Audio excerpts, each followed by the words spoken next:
In the sleepy town of Miller's Grove, the old Lighthouse Motel stood just off the interstate, mostly forgotten by the regular bustle of the world. Its neon sign flickered inconsistently, the word vacancy buzzing in the night like a beacon for weary travelers. The motel had seen better days, and so had its owner, Carl Jenkins, an elderly man with a hunched back and a cautious smile. It was a stormy night in late November when Sarah and her boyfriend Mike found themselves driving through Miller's Grove.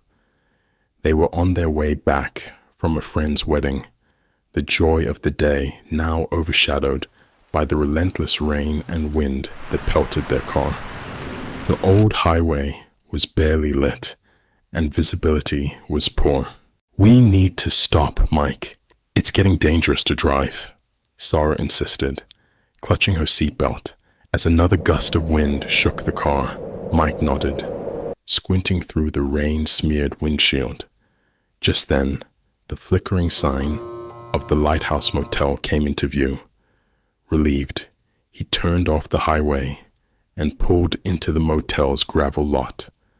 The lot was nearly empty, save for a couple of other cars that looked like they had been there for quite some time. They grabbed their overnight bags and ran to the reception, where they met Carl. His warm, albeit slightly forced smile did little to make the dimly lit lobby feel welcoming. Old floral wallpaper peeled at the corners, and the air smelled of mildew and pine cleaner. "Evening, folks. Storm's a bad one tonight," Carl said, his voice raspy. "You're lucky we've got a few rooms left. Just in time." They signed in, and Carl handed them the key to room 7. "Let me know if you need anything," he said, eyeing the storm outside.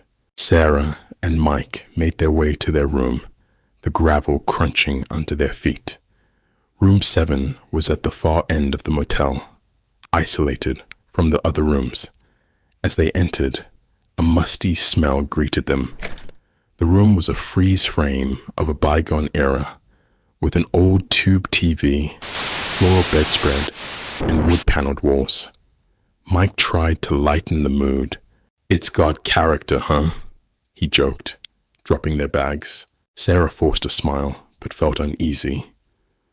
The storm intensified, thunder booming as lightning flashed, briefly illuminating the room in stark white light. Trying to settle in, they unpacked some of their things and climbed into bed, listening to the storm rage outside. Hours later, Sarah awoke to the sound of dripping water. The room was pitch black. She nudged Mike awake. "Do you hear that?" Groggily, Mike sat up. "It's probably just the storm. Go back to sleep." But the sound wasn't right. It was inside, rhythmic and close. Mike turned on the bedside lamp, and they followed the sound to the bathroom. Above the sink, the ceiling was damp, water dripping steadily from a dark spot that bulged ominously. "Great, we'll have to tell Carl in the morning," Mike sighed. As they tried to go back to sleep, Sarah couldn't shake a feeling of discomfort, her skin crawling inexplicably. It wasn't just the storm or the leak. Something felt wrong. Suddenly, the air grew cold, and she could see her breath. Mike felt it too, sitting up quickly. "What the hell?" he muttered. The room temperature had dropped drastically. They huddled together, watching their breath fog in the air when the TV flicked on by itself, static filling the screen with a loud hiss. They stared in horror as a shadow passed in front of the static-filled screen, momentarily blocking the gray light. Panicked, Mike jumped up to turn it off, but the knob wouldn't budge. The room grew colder, the shadow passing back and forth.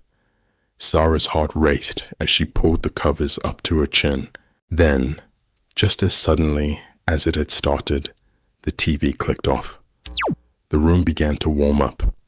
Mike pale and shaken, dialed the front desk, but the phone line crackled dead. They felt trapped, the storm outside making it impossible to leave. The room no longer just a room, but a cage.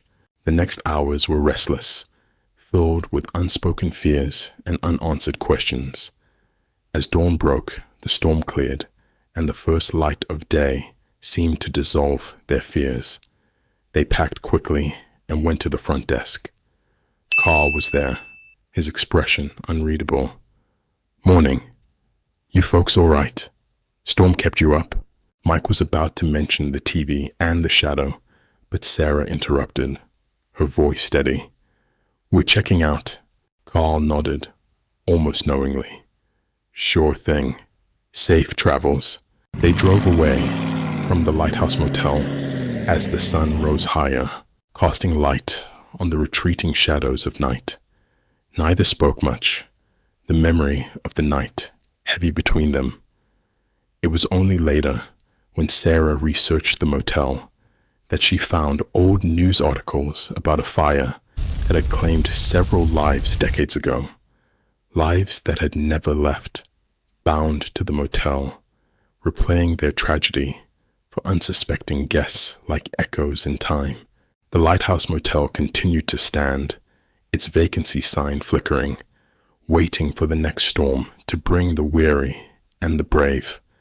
But for Sarah and Mike, the memories of that night would linger much like the chill they could not explain, a reminder of the night when the past refused to be forgotten.